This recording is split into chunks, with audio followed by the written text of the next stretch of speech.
अवधूत चिंतन श्री गुरुदेव दत्त श्री स्वामी समर्थ. मी शीतल तुमच्या सगळ्यांचं आपल्या चॅनलमध्ये स्वागत करते. नॅचरल सुरुवात करते. मंडळींनो, उद्या आहे 2 फेब्रुवारी 2026. उद्या आहे सोमवार आणि उद्या आलेली आहे आपली गुरुप्रतिपदा. गुरुप्रतिपदेबद्दल भरपूर सेवेकरांना माहिती असेल किंवा काही सेवेकरांना माहिती देखील नसेल.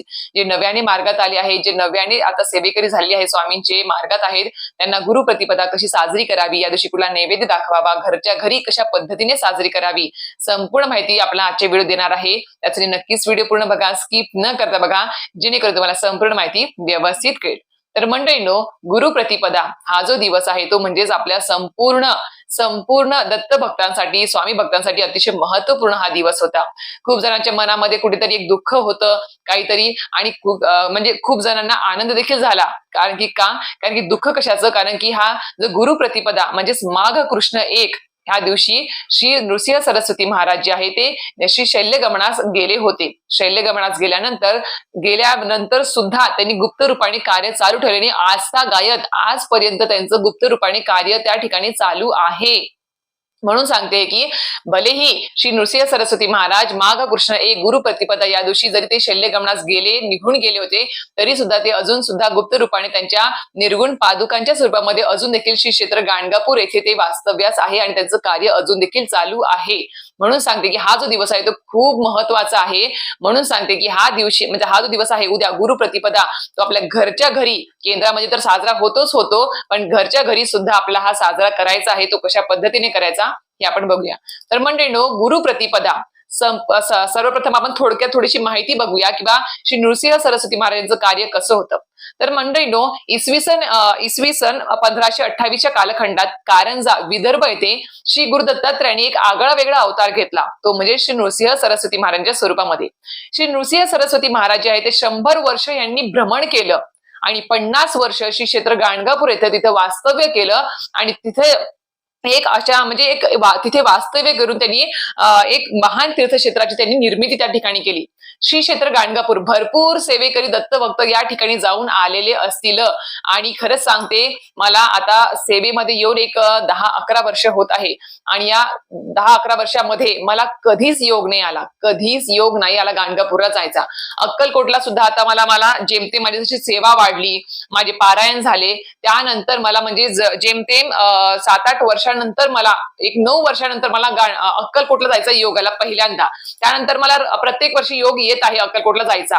ही असते सेवेची ताकद. सेवा तुमची वाढत गेली की हळूहळू तुमचे दोष, प्रारब्धाचे दोष कमी होतात आणि तुम्हाला असे योग येतात. जिथं त्यांनी कार्य केलं आहे, गुरुक्षेत्रामध्ये संपूर्ण माहिती दिलेली आहे, पण जिथं त्यांनी श्री नृसिंह सरस्वती महाराज, दत्त महाराज किंवा स्वामी समर्थ महाराज यांनी कार्य केलेलं आहे, गोष्टी घडलेल्या आहेत, त्या ठिकाणी जायचा योग तुमचा जुळून येत असतो. आणि आपल्या हातामध्ये काहीच नसतं. त्यांच्या मनात असेल तिथं जर योग यायचा असेल आपल्याला जायचा, पण किती ठरवा, अक्कलकोटला जायचे, पिठापूरला जायचे, कुरोपूरला जायचे, गाणगापूरला जायचे, आपण ठरवून काहीच होत नसतो. अचानक योग येतो आणि त्यांच्या इच्छा असेल तर आपण नक्कीच त्यांचं दर्शन घेऊ शकतो. त्याच पद्धतीने अक्कलकोटला 2 वर्ष जायचा योग आला, पण मागच्या वर्षी तुम्हाला सांगितलं, आता मागच्या डिसेंबरमध्येच 2025 डिसेंबरमध्ये योगाने दत्त जयंती झाली, पारायण पार पडलं, सप्ताह झाला आणि योगाने मनी ध्यानी नसताना सुद्धा गाणगापूरला जायचा योग आला. तो पण म्हणजे माझे आई वडिलांच्या, मी खरं सांगेल की आई वडिलांच्या इच्छा होती, त्यांच्यामुळे मला सुद्धा जायचा तिथे आणि मला, माझ्या मिस्टरांना, मुलीला सुद्धा जायचं तिथे योग आला. म्हणजे खरंच सांगते की आई वडिलांना सुद्धा आता खूप असा म्हणजे माझ्या आई वडिलांना खरंच म्हणजे एक हुरूप आलेला आहे किंवा सेवा करायची स्वामींची. ते सुद्धा स्वामी सेवा करतात, वेळोवेळी सप्ताहामध्ये सहभाग घेतात. माझे वडील सुद्धा जे आहे ते सकाळी आता भले त्यांची आता 70 ओलांडली आहे, तरी सुद्धा ते सकाळी सेवा केल्याशिवाय सुद्धा ते अजून सुद्धा कामाला जात नाहीत. आणि सदैव, पहिले त्यांना एवढं नव्हतं, पण जसं स्वामी मार्ग कळाला, स्वामी सेवेत आलो, तसं त्यांची सुद्धा ओढ वाढली, आईची सुद्धा ओढ वाढली. ती सुद्धा प्रत्येक सप्ताहामध्ये सेवा रुजू करते, वेळोवेळी प्रत्येक गुरुवारी तिची आरती सुद्धा चुकत नाही माझ्या आईची. म्हणजे ते सुद्धा एक सेवेकरी घडले आहेत, दत्तभक्त झाले आहेत, स्वामी भक्त झाले आहेत. तर त्यांची सुद्धा इच्छा असते की प्रत्येक वर्षी अक्कलकोट त्यांनी पाहिलं आहे योगाने, आता त्यांना गाणगापूर सुद्धा पाहायचं होतं मागच्या डिसेंबरमध्ये. मग चला म्हटलं, योग आला होता, त्याच्यामुळे त्यांच्या निमित्ताने आम्हाला सुद्धा गाणगापूर बघायचा योग आला.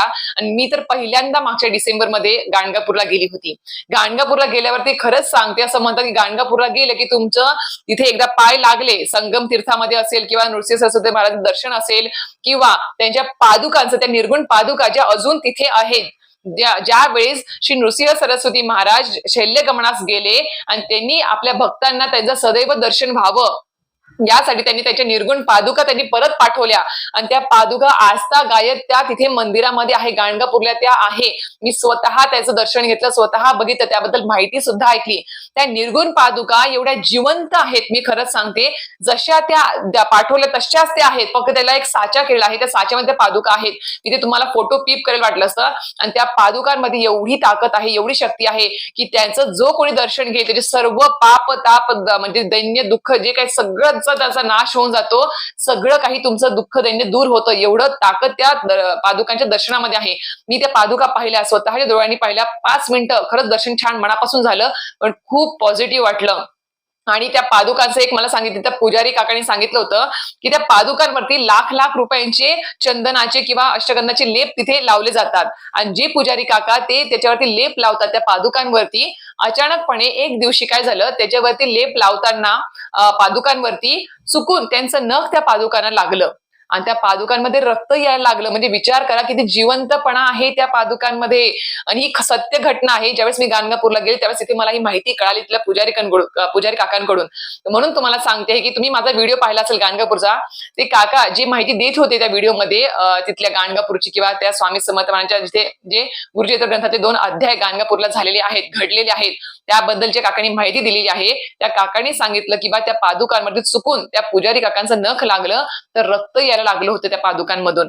एवढा जिवंतपणा आहे. म्हणून सांगते आयुष्यामध्ये एकदा तरी, बाकी कुठे तुम्हाला फिरायचं ते फिरा, पण एकदा तरी कुरवपूर, पिठापूर असेल, गाणगापूर असेल, अक्कलकोट असेल, या तीर्थक्षेत्रावर जाऊन खरंच दर्शन घ्या, अनुभूती घ्या. ज्या सत्य घटना तिथे घडलेल्या आहेत, ज्या आपण गुरुचरित्र ग्रंथामध्ये वाचल्या आहेत, त्या सत्य घटना त्या तिथे घडलेल्या आहेत आणि त्याची अनुभूती तिथे गेल्याशिवाय, ते सगळं पाहिल्याशिवाय खरंच सांगते अनुभवायला मिळणार नाही आहे. मी तर गाणगापूरला पहिल्यांदा गेले, पादुकांचं दर्शन घेतलं, मंदिरात दर्शन घेतलं, त्यानंतर संगम तीर्थावर गेलो. तिथे नृसिंह सरस्वती महाराजांचं मोठं मंदिर, जिथं ते संगमावरती जाऊन स्नान करून तिथे तपश्चर्या करायला त्या जागेवर एक मोठं मंदिर बांधलेलं आहे. तिथे तुम्हाला एक फोटो सुद्धा पीप करेल बघा मी तिथे मी फोटो काढलेला आहे स्वतः दर्शन घेऊन. मेन मूर्तीचा नाही, तिथे दर्शन म्हणजे फोटो काढायला अलाउड नाहीये, पण मागे एक फोटो होता त्यांचा, तिथे मी फोटो काढलेला आहे, तो सुद्धा मी तिथे पीप करेल. खूप प्रसन्न वाटतं, खूप पॉझिटिव्ह वाटतं. आणि संगम तीर्थावर सुद्धा स्वतःचे हातपाय धुवून किंवा स्नान केल्यावर सुद्धा सर्व दुःख म्हणजे तुमचा कुठलाही रोगराई असू दे, सगळं काही असू दे, सगळं काही दूर होतं. एवढं ताकद त्या संगम तीर्थाच्या पाण्यामध्ये आहे किंवा दर्शनामध्ये आहे, त्या पादुकांच्या दर्शनामध्ये आहे. त्यामुळे आयुष्यामध्ये एकदा तरी गाणगापूरला जायचा योग आणाच आणि जाऊन दर्शन घ्याच, तुम्हाला अनुभूती येईल. आणि त्या सगळ्या सत्य घटना ज्या गुरुक्षेत्रामध्ये आपण वाचल्या आहेत, त्या डोळ्यासमोर तरळतात की इथेच श्री नृसिंह सरस्वती महाराजांनी तपश्चर्या केली, या संगमावरती ही घटना घडली, त्या पादुकांचं हे झालं, सगळं काही डोळ्यासमोर येतं. म्हणून एकदा तरी दर्शन नक्कीच घ्यायला जा. आता गुरुप्रतिपदा बद्दल तुम्हाला थोडक्यात ही माहिती तर कळाली असेलच, पण अजून थोडक्यात थोडीशी माहिती सांगते की निजगमनास जाताना तुम्हाला सांगितल्याप्रमाणे स्वतःच्या निर्गुण पादुका श्री क्षेत्र गाणगापूर येथे सेवेसाठी त्या आस्था गायत तिथे ठेवलेल्या आहेत. कारण की खूप भक्तांची इच्छा होती किंवा श्री नृसिंह सरस्वती महाराज तुम्ही जर शल्यगमनास गेलात तर आम्हाला तुमचं दर्शन कसं होणार, तुमची सेवा आमच्याकडून कशी घडणार.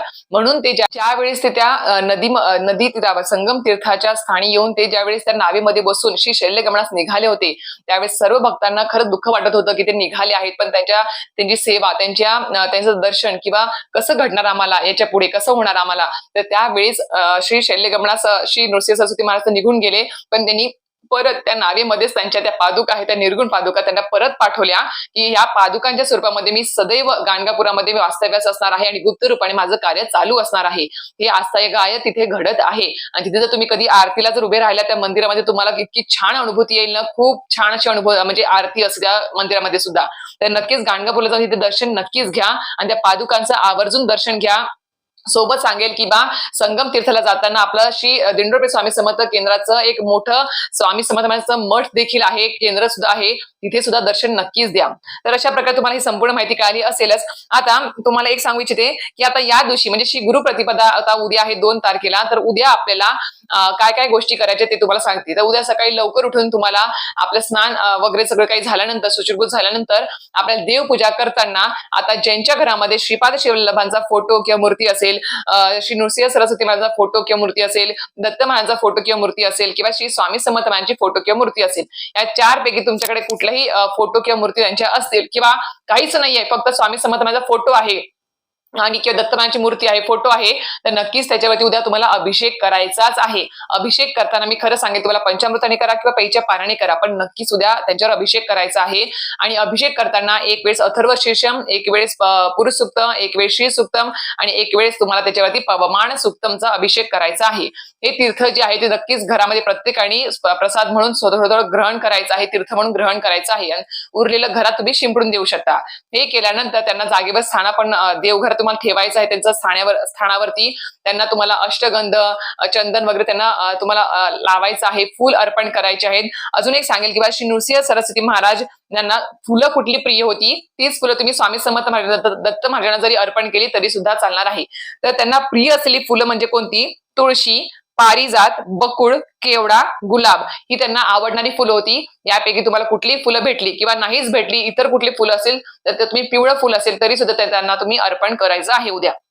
हे केल्यानंतर तुम्हाला उद्या सकाळी 8च्या अगोदर, जमलंच सकाळी 8च्या अगोदरच तुम्हाला अभिषेक वगैरे करून घ्यायचा आहे. आणि तुम्हाला माहिती आहे केंद्रामध्ये ज्याप्रमाणे 8:30ला भूपाळी आरती असते त्याप्रमाणे तुम्ही सकाळी सकाळी अभिषेक वगैरे त्यांचं झाल्यानंतर तुम्ही सकाळी सकाळी एखादं फळ किंवा साखर काहीतरी गोड त्यांना नैवेद्य तिथे ठेवा, पूजा वगैरे अभिषेक झाल्यानंतर. आणि तुम्हाला तिथे 8:30ला जर तुम्हाला भूपाळी आरती करता आली तर नक्कीच भूपाळी आरती करायला विसरायचं नाही. ज्यांना 8:30ला भूपाळी आरती करता येणार नाही आहे त्यांनी 10:30ची नैवेद्य आरती असते, त्या नैवेद्य आरतीपर्यंत तरी तुम्हाला नैवेद्य आणि आरती हे सगळं काही करायचं आहे. आता नैवेद्य काय असावा उद्या? तर नैवेद्य तुम्हाला काय करायचं आहे? साधा सिंपल जरी केला किंवा पुरणपोळीचा जरी केला तरी सुद्धा चालणार आहे.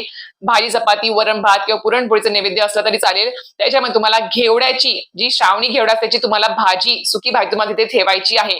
नैवेद्यामध्ये ही घेवड्याची भाजी असायलाच पाहिजे, कारण की आपणास माहिती आहे की गुरुक्षेत्रामध्ये या घेवड्याच्या, श्रावणी घेवड्याच्या शेंगांचा खूप जास्त उल्लेख आहे आणि ते खूप जास्त प्रिय आहे ती भाजी त्यांना नैवेद्यामध्ये. म्हणून तो नैवेद्य आपल्याला त्याच्यामध्ये श्री श्रावणी घेवड्याची भाजी असायलाच पाहिजे आहे. गोड वगैरे एखादा पदार्थ करू शकता. जमलं तर उद्या तुम्हाला बेसनाचे लाडू 1 किंवा 2 जरी तुम्ही ते बेसनाचे लाडू जर तुम्ही करून तिथे ठेवले नैवेद्यामध्ये किंवा एखाद्या वाटीमध्ये बाजूला तरी सुद्धा चालणार आहे. किंवा सकाळी सकाळी बेसनाचे लाडू ठेवा, विकत आणा किंवा स्वतः घरी बनवा.